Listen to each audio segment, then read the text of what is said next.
पूजन संबंधित आवश्यक जानकारी। पत्र पुष्प तथा फल अधोमुख न चढ़ावे, किंतु विल्व पत्र अधोमुख ही चढ़ावे। कमल 5 रात्रि तक, विल्व पत्र 10 रात्रि तक तथा 11 रात्रि तक तुलसी पर्युषित नहीं होती। शिवजी को विल्व पत्र, विष्णु को तुलसी, गणेश को दूर्वा, दुर्गा को अनेक प्रकार के पुष्प, सूर्य को लाल करवीर पुष्प अति प्रिय है। पुष्प न मिलने पर पत्र ही निवेदित किया जा सकता है। पत्राभाव में तृण या छाल चढ़ा सकते हैं, वह भी न हो तो भक्ति से मानसिक पूजन करें।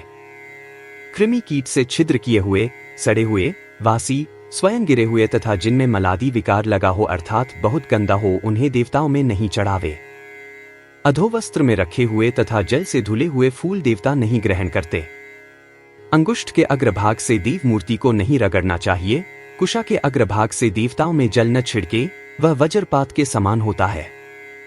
जमीन में गिरे हुए तथा सूखे हुए फूलों से, पंखुड़ी पृथक किए हुए फूलों से तथा पुष्पकली से देव पूजा नहीं करनी चाहिए। बिना टूटे चावल ही अक्षत कहे जाते हैं, अत साबुत चावलों को शुद्ध जल से 3 बार धोकर ही देव पूजन में प्रयोग करना चाहिए। एक बार चढ़े हुए फूल, बेलपत्र या तुलसी दल को दोबारा नहीं चढ़ाना चाहिए। उग्र गंध वाले, दूषित गंध वाले तथा निर्गंध पुष्पों से पूजा न करें। वस्त्र में लाए हुए, हाथ में लाए हुए, स्वयं गिरे हुए तथा एरंड पत्र में लाए हुए फूलों से पूजा न करें। अक्षत से विष्णु, शालग्राम की, तुलसी से गणेश की, दूर्वा से दुर्गा की, उन्मत्त, धतूरा से सूर्य की पूजा न करें अर्थात इन्हें न चढ़ावे। मदार का फूल तथा धतूरा विष्णु को सदा वर्जित है। कीड़े से युक्त फल भी देवों को नहीं चढ़ाना चाहिए। गणेश को लड्डू प्रिय है। गणेशो लड्डुक प्रिया। हरित या श्वेत दूर्वा 5 या पत्र से युक्त 21 संख्या में गणेश को चढ़ावे। तुलसी के अतिरिक्त सभी पुष्प पत्र गणेश को चढ़ते हैं। शिव पूजा में जो पत्र पुष्प विहित हैं, सभी गौरी जी को प्रिय हैं। अपामार्ग, चिचड़ी गौरी जी को विशेष प्रिय है।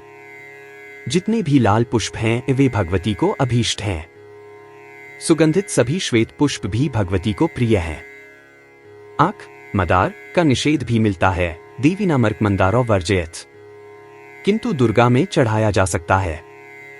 शमी, अशोक, कर्णिकार, कन्यार या अमलतास, गुमा, दोपहरिया, अगस्त्य, मदन, सिंधुवार, शल्लकी, माधवी आदि लताएं, कुश की मंजरियां, विल्व पत्र, केवड़ा, कदम, भटकटया, कमल इत्यादि फूल भगवती को प्रिय हैं। ताम्र पात्र में रखा हुआ चंदन, चर्म पात्र में तीर्थ जल या गंगा जल अपवित्र हो जाता है। दीपक को दीपक से नहीं जलाना चाहिए, ऐसा करने से दरिद्रता आती है। एक हाथ से प्रणाम तथा प्रदक्षिणा न करें। दूसरी की धारण की हुई अंगूठी मंगल कार्य में न धारण करें। पूजन में स्त्री को दाहिने, किंतु अभिषेक, विप्रपात, प्रक्षालन, सिंदूरदान तथा शैया में बाएं बैठाने का विधान है।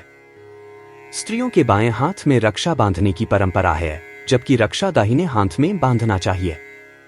नित्य होम तथा विवाहादि संस्कार में पूर्णाहुति नहीं करना चाहिए। शनि, भौम, बुध तथा रविवार को लक्ष्मी पूजन आरंभ न करें। पौष शुक्ल दशमी, चैत्र शुक्ल पंचमी, श्रावण पूर्णिमा को लक्ष्मी के अनुष्ठान से अभीष्ट की सिद्धि होती है। दुर्गा होम, ग्रह शांति होम, सत्यनारायण व्रत कथा होम, नित्य नैमित्तिक होम तथा विवाहादि संस्कारों में किए जाने वाले हवन कर्म में अग्निवास का विचार नहीं किया जाता। ब्रह्म मुहूर्त, प्रदोषकाल, प्रदोष पर्व, सोमवार, श्रावण मास, आर्द्रा नक्षत्र, द्वादशी तिथि एवं अन्य शिवजी के विशेष पर्वों में रुद्राभिषेक, रुद्र यज्ञारंभ, महामृत्युंजय मंत्रारंभ के लिए शिववास का विचार नहीं करना चाहिए। किसी भी देवता की आराधना के लिए उनके दिन, तिथि, नक्षत्र काल, पर्व में पृथक से मुहूर्त देखने की आवश्यकता नहीं होती।